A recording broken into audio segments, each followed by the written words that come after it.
जो कहेंगे वो करके दिखाएंगे, जो कहेंगे वो करके दिखाएंगे। सुशील कुमार हर वादा निभाएंगे। जी हाँ, जो कहेंगे वो करके दिखाएंगे। सुशील कुमार हर वादा निभाएंगे। एक बार इनको पंचायत समिति बनाइए। ये अपने प्रयास से ग्राम पंचायत गोठौली क्षेत्र संख्या 5 पश्चिमी को खुशहाल बनाएंगे। ग्राम पंचायत गोठौली क्षेत्र संख्या 5 पश्चिमी के पूजनीय ग्रामीण जनता से हाथ जोड़कर नम्र निवेदन है कि अब की बार ग्राम पंचायत गोठौली क्षेत्र संख्या 5 पश्चिमी के सुयोग्य, कर्मठ, शिक्षित, संघर्षशील नवयुवक पंचायत समिति प्रत्याशी सुशील कुमार को चुनाव चिन्ह बरगद का पेड़ छाप क्रमांक संख्या 5 पर बटन दबाकर भारी से भारी मतों से विजयी बनावें, पंचायत समिति बनावें, ताकि ग्राम पंचायत गोठौली क्षेत्र संख्या 5 पश्चिमी में सुनिश्चित विकास हो सके। सुशील भैया जिंदाबाद जिंदाबाद जिंदाबाद, बरगद के पेड़ छाप जिंदाबाद जिंदाबाद जिंदाबाद। हमारा पंचायत समिति कैसा हो, सुशील भैया जैसा हो। क्यों पड़े हो चक्कर में, कोई नहीं है टक्कर में। बाकी सब नेता टाइम पास करी है, बाकी सब नेता टाइम पास करी है। सुशील भैया क्षेत्र में विकास करी है। बाकी सब नेता बकवास करी है, सुशील भैया क्षेत्र में विकास करी है। बाकी सब नेता बकवास करी है, सुशील भैया क्षेत्र में विकास करी है।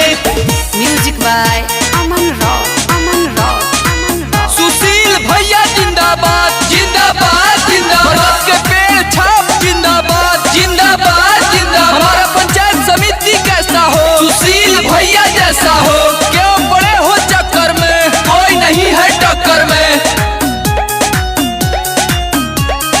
इनके जे बीडीसी बनइबा हो, रोजी रोजगार सब पाइबा हो। गलत नेता चुन के जे लइबा हो, बाद में भाई पछतइबा हो। एक बार इन पे विश्वास करी हो, एक बार इन पे विश्वास करो हो। सुशील भैया क्षेत्र में विकास करी हो। बाकी सब नेता बकवास करी है, सुशील भैया क्षेत्र में विकास करी है। बाकी सब नेता बकवास करी है, सुशील भैया क्षेत्र में विकास करी है। Music by Aman Rock, Aman Rock, Aman rock.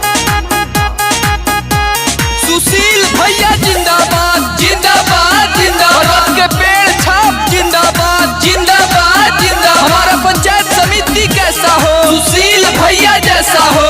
क्यों पड़े हो चक्कर में, कोई नहीं है टक्कर में। जाति पाति भेद के मिटावे के बाहो, नव युवक नेता लावे के बाहो। विजयी के माला पहिरावे के बाहो, एक बार इनका जितावे के बाहो। एक बार इन पे विश्वास करी हो, दुखिया गरीब सब आस करी है। सुशील भैया क्षेत्र में विकास करी है। बाकी सब नेता बकवास करी है, सुशील भैया क्षेत्र में विकास करी है। बाकी सब नेता बकवास करी है, सुशील भैया क्षेत्र में विकास करी है।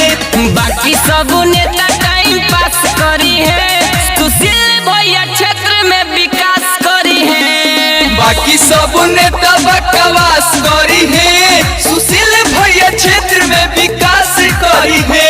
बाकी सब नेता बकवास